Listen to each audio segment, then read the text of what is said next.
प्रधानमंत्री नरेंद्र मोदी ने साल 1975 में लगाए गए आपातकाल पर ट्वीट करते हुए कहा, मैं उन सभी साहसी लोगों को श्रद्धांजलि अर्पित करता हूं जिन्होंने आपातकाल का विरोध किया और हमारी लोकतांत्रिक भावना को मजबूत करने के लिए काम किया। आपातकाल के काले दिन हमारे इतिहास में एक अविस्मरणीय अवधि है जो उन मूल्यों के बिल्कुल विपरीत है जिनका जश्न हमारा संविधान मनाता है।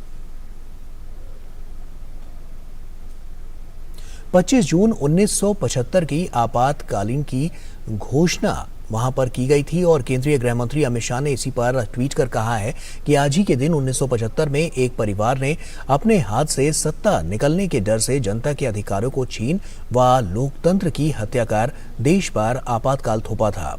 अपने सत्ता स्वार्थ के लिए लगाया गया आपातकाल कांग्रेस की तानाशाही मानसिकता का प्रतीक है और कभी न मिटने वाला कलंक है।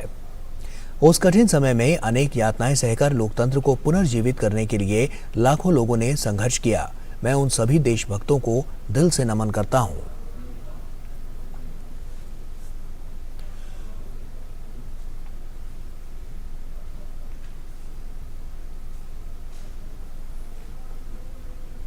रक्षा मंत्री राजनाथ सिंह ने ट्वीट कर कहा कि भारतीय लोकतंत्र के इतिहास में आपातकाल को आज 48 साल बाद भी एक काले अध्याय के रूप में याद किया जाता है। रातों रात जिस तरह संविधान को ताक पर रखते हुए आपातकाल लगाया गया, वो सत्ता के दुरुपयोग, मनमानी और तानाशाही का आज भी सबसे बड़ा उदाहरण है। हमारे लिए 25 जून का दिन इसलिए महत्वपूर्ण है कि हम आपातकाल के इस कालखंड को कभी ना भूलें और अपने लोकतांत्रिक संस्थानों को मजबूत करने का दृढ़ संकल्प बनाए रखें ताकि फिर कभी कोई आपातकाल दोहराने की ख्याल भी अपने मन में ना लाए। आज भारत में लोकतंत्र जीवित है। इसमें आपातकाल में जिन्होंने भी संघर्ष किया, जेल काटी और यातनाएं सही, उन सभी का बहुत बड़ा योगदान है। भारत की आने वाली पीढ़ियां उनका योगदान कभी भुला नहीं सकती। और भाजपा अध्यक्ष जेपी नड्डा ने ट्वीट कर कहा कि 25 जून 1975 को एक परिवार ने अपने तानाशाही प्रवृत्ति के कारण देश के महान लोकतंत्र की हत्या कर आपातकाल जैसा कलंक थोपा था, जिसकी निर्दयता ने सैकड़ों वर्षों के विदेशी शासन के अत्याचार को भी पीछे छोड़ दिया। ऐसे कठिन समय में असीम यातनाएं सहकर लोकतंत्र की स्थापना के लिए संघर्ष करने वाले सभी राष्ट्रभक्तों को नमन करता हूं। केंद्रीय सूचना और प्रसारण मंत्री अनुराग सिंह ठाकुर ने डीडी न्यूज से खास बातचीत में कहा कि आपातकाल भारत के इतिहास में काला अध्याय है।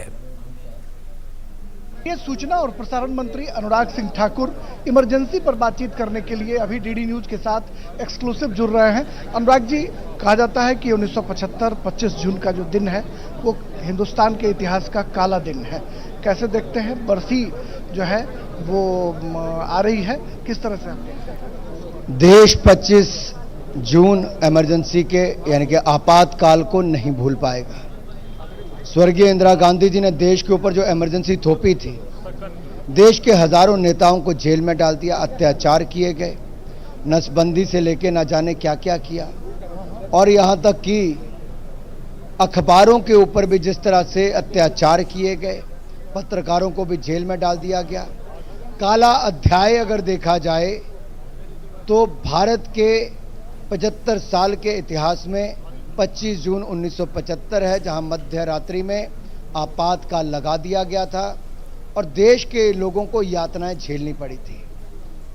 लेकिन सबसे बड़ा प्रश्न आज ये खड़ा होता है, मंच ऐसा दिखा जहां पर जिन्होंने आपातकाल के समय जेल भुगती, लालू जी थे, नीतीश जी थे, या अखिलेश जी उस दल से आते हैं जहां पर मुलायम सिंह यादव जी ने उस समय भी यातनाएं झेली, ममता बनर्जी जी जिन्हों को सड़कों पर पीट पीट कर पहले बालों पकड़कर खींचा गया था, आज वो सब लोग उस कांग्रेस पार्टी के साथ हाथ मिलाने की बात करते हैं जिन्होंने आपातकाल में, इमरजेंसी के काल में यातनाएं भुगती हैं। लोहिया और जयप्रकाश के आदर्शों की बात करने वाली जो सोशलिस्ट पार्टियां हैं वो राह से भटक गई हैं, मुद्दों से भटक गई हैं। देखिए, मैंने पहले कहा, ना इनकी कोई नीति है, ना नेता है, और इनकी नीयत में भी खोट है।